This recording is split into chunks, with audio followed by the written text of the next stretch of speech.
Violence is often seen as intrinsic to human existence. The logical use of violence is rooted in the competition over resources. It is better to kill another family and take their food than to let your own starve. Just as violence is integral to who we are, so is negotiation. Why risk your own life trying to take someone else's resources? When you can, instead, say, offer them something that you have, which they want, and get the food in return. Just as human history has been shaped by war, has it been shaped by trade, the exchange of products. Complicated trade networks have seemingly existed since forever. You'd think that the earliest of men would only trade life necessities, food, clothing, fuel, tools, but archaeology would tell us otherwise. People had items for pleasure too. Archaeologists have unearthed pieces of resin around living sites. These pieces have obvious tooth marks, and historians believe that they were chewed for pleasure, like a chewing gum today. How it feels to chew 5 gum. Stimulate your senses. Stone Age peoples likewise produced pieces of art from clay and stone. But whilst we don't know for sure if these items were traded, they could just have been locally produced after all. Historians are confident that amber was used as a trade product, or even a currency, as far back as the Stone Age. Amber has been called the gold of the Stone Age. It is an organic material formed from the resin of pine trees back in the geologic period, which began 66 million years ago and ended 2.6 million years ago. Those were the good old days when we still had dinosaurs roaming the earth. A lot of insects were trapped in the resin and have been preserved within the amber. Other trapped materials include twigs, bark, vertebrates and leaves. The amber takes on a lot of colors, ranging from bright yellow to dark brown and red. Usually it's a sort of orange, and both transparent and non-transparent variants have been found. There was even this blue amber found in the Dominican Republic, but that's outside the scope of this video. Amber can be found across northern Europe, but back in the Neolithic era, amber only seems to have been excavated along the coast of the eastern Baltic and mainland Denmark. The ancient inhabitants of this region recovered amber from the sea. If they were lucky, it would just wash ashore on the beach. They might have stood along the shores and fished into the water with tucks, nets and baskets. Women and children searched the sand and piles of seaweed. It was common to search for amber before the light of day. The stone can reflect the warmth of your foot, and you could feel if you stepped on it. The amber was carved into a variety of items, such as buttons, discs, rings, and cylindrical pearls.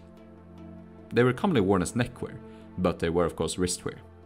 Some were worn in the hair, and one item resembles a spool or thread wheel. It was possibly used for spinning.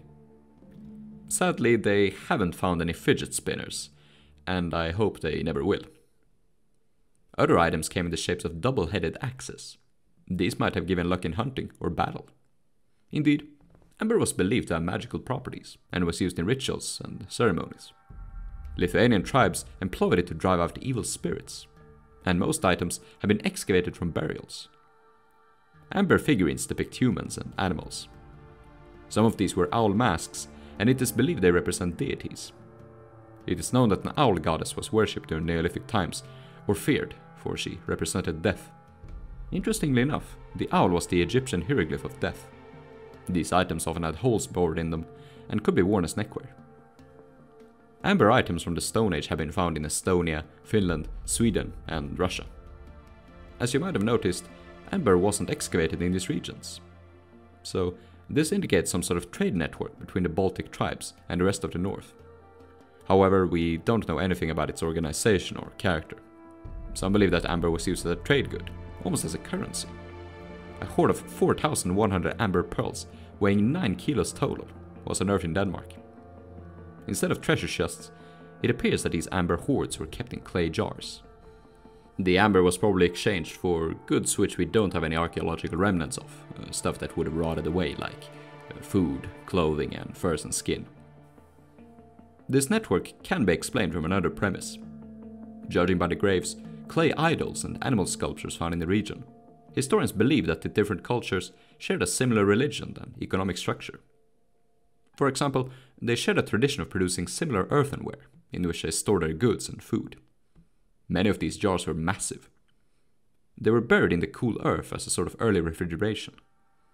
Since the earthenware produced with similar techniques and aesthetics, it indicates interaction and a shared tradition. People in these times were mobile. When food ran out in one area, they moved on to the next.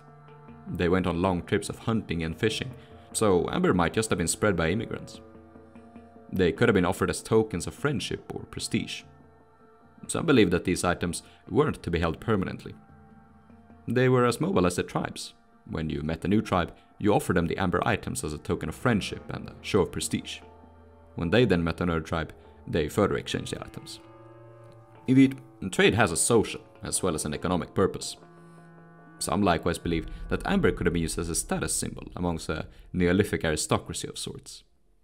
Tribes of hunter-gatherers in North America were known to have members interested in the accumulation of valuable items as a way to build social status. Travel and trade in the Neolithic North was conducted without roads. During summer, water was the fastest mode of travel. The ancients hollowed out tree trunks into canoes, or built boats by sewing seal skins onto frames made from tree branches. During the Bronze Age, they cut the trunks into planks and sewed them together like the skins. The famous Hjortspring boat was built this way, and the method seems to have been used from Denmark to Lapland. The Sami still used this method of boat building well into the early modern period. But if you wish to learn more about ancient Nordic shipbuilding, I'd suggest you'd take a look at my video on the subject. When the lakes and shores froze over in winter, you could still travel very fast over the snow and ice by using skis and sleighs. Ancient skis have been excavated from bogs, and there are allegedly some rock carvings showing them as well. The sleighs were pulled by humans, and some evidence hints at dogs being used as well. Another object of import was flint. The stone does not occur in Finland whatsoever, but items like arrowheads have been found all over. They might also have been brought in by immigrants who were well used in the use of flint from their homelands, and who brought with them ample stores. Whilst amber items were still produced in the late Stone Age, it seems that the Baltic peoples stopped exporting them to Finland and Russia. This correlates with the appearance of cattle-breeding migrants. Evidence points to these tribes being violent enemies with the Aboriginal hunter-gatherers. The northern Aboriginals were all hunter-gatherers. They shared the same economic base, and their connection was seemingly strengthened, and even symbolized, by the exchange of amber. The amber represented their culture and spirituality. Whilst we have a lot of amber findings from the Stone Age, findings from the Bronze Age are less common in the north. There may be several reasons for this. One is that people began burning their dead rather than burying them, which would have destroyed any archaeological remnants of amber. Amber is not only buoyant, but burns. In some cases it has been used as a fuel. The more exciting reason is that the absence hints at another, much larger trading network, which we do know existed. This network was actually older than the Bronze Age. It seems that Stone Age Scandinavia had trade connections with Britain, France and Spain. Baltic amber has been found in all of these places. They have even been found in the civilized Mediterranean. The products offered by the Mediterraneans were much more interesting to the amber-producing peoples of the Baltic. That includes gold and bronze. Since gold was more uncommon than amber in the north, it was naturally more valuable. Bronze revolutionized their society, giving access to stronger tools and weaponry. They became dependent on this trade network to continuously deliver bronze in order to develop their society. In return, the Mediterranean demand for amber grew. Suddenly, they might not have had much amber to spare for the rest of the north. Now, tin and copper were also imported from Britain and Spain respectively. This meant that the northerners could have produced their own bronze. However, rather than importing these two materials separately, it was just easier and less expensive to trade amber for ready-made Mediterranean bronze. The Phoenicians were the greatest merchants of the ancient world, and were known to have traded with amber, copper saffron as they called it. However, they were less willing to share where they got it from. They were likelier to tell you about monsters at sea, surely a way to scare away competitors. As the centuries progressed, a larger trade network was established. Northern societies had developed agriculture, and the rise of cell societies gave rise to larger conflicts and slavery. Prisoners of war were taken as slaves and sold along the Amber Road, along with other products like skins and fur. Another important trading people were the Mycenaeans. Records show that their ships could carry as many as 500 tons worth of cargo. One Mycenaean shipwreck carried a large cargo of amber, though it's believed that the water carried much of it away. Their fleets delivered amber as far as the Middle East, where the magical stone has been found in the tombs of Syrian kings and Egyptian pharaohs. When amber is heated, it emits a pleasant smell of resin, so it is no surprise that people believed in its magical properties. The ancient Egyptians used it to purify temples and palaces. Babies were fumigated with the incense to help them grow faster.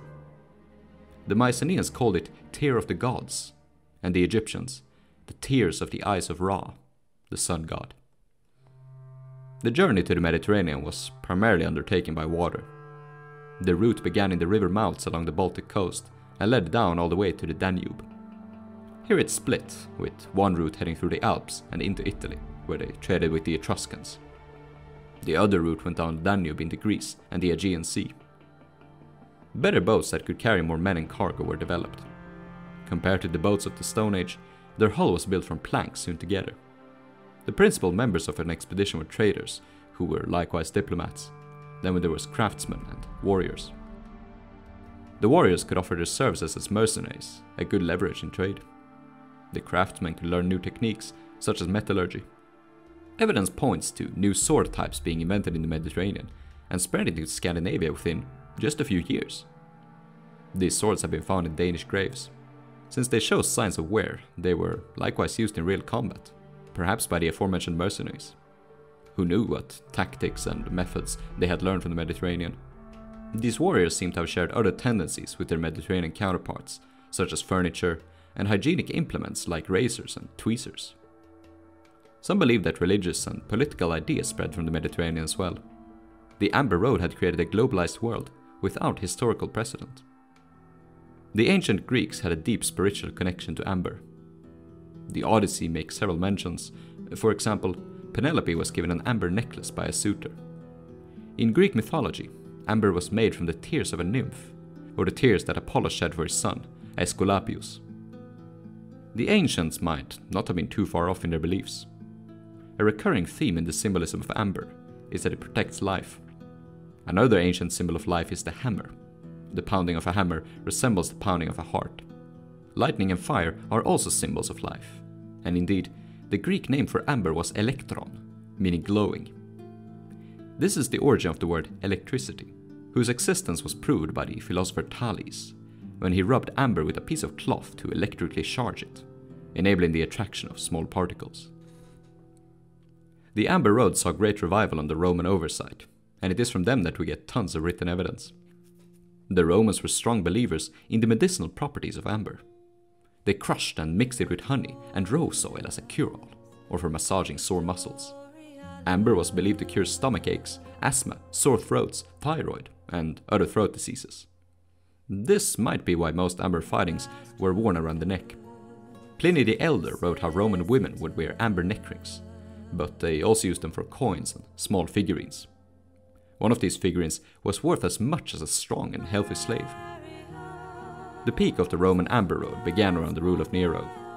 Pliny writes how a member of the equestrian order, the so-called Amber Knight, was sent north to procure a supply of amber to decorate the arms of gladiators. So much amber was brought back that both servants, gladiators, and even the amphitheater itself was decorated with the magical stone. Between the 1st and 3rd centuries, it had become an entire industry. The route began in modern Austria and stretched about 600 Roman miles to modern Lithuania. Like the routes before, the merchants primarily traveled by river. Whilst the Scandinavians seem to have been the primary contributors of the Bronze Age Amber Road, the Balts now maintain a full monopoly. Indeed, depending on Roman conflicts with Germanic tribes, the safety of the different routes fluctuated. These roads weren't only used for shipping amber. The Balts exported animal fur and skins, honey and wax. In return they got bronze, precious metals, ceramics and glass. They did not seem to want any iron. By the 1st century, they could harvest it themselves from bogs. The Romans called the Baltic the Amber Sea, and the Balts were known as Aestians. Tacitus wrote how they called amber glesum, and he explains that they did apparently not know its value. Modern historians disagree. Archaeological evidence points to Lithuanians using it as local trade goods, and amber jewelry has been found in Lithuanian burials from the entire Iron Age. However, with the fall of the Roman Empire, the amount of amber objects in Lithuania increased. because when antiquity died, the Amber Road died with it.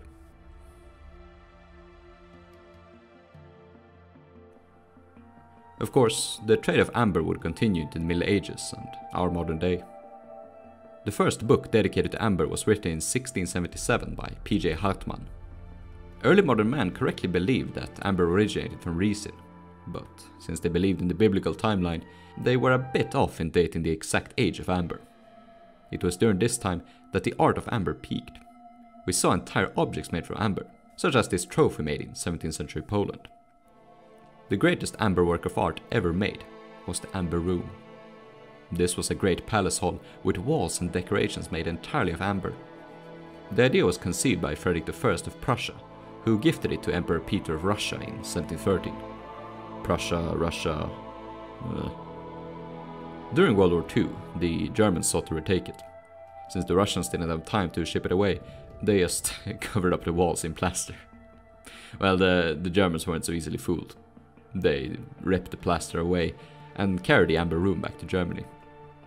It was displayed for a while in a museum, before being boxed up and hidden away in 1944. Maybe it was destroyed in the Allies' bombing campaign, or sunk to the bottom of the sea in a torpedoed ship. Maybe some certain Argentinian of German origin is watching this video right now, from the comfort of the Amber Room. It is likely one of history's unsolved mysteries. Medical use of amber persists to this day, though modern physicians dispute it, as they do most fun things. 90% of modern amber is of poor quality, and is used in varnish, oil and acid. Only the remaining 10% is used in jewelry and ornaments. However, amber would, and will likely never again, be a driving factor in civilizational development.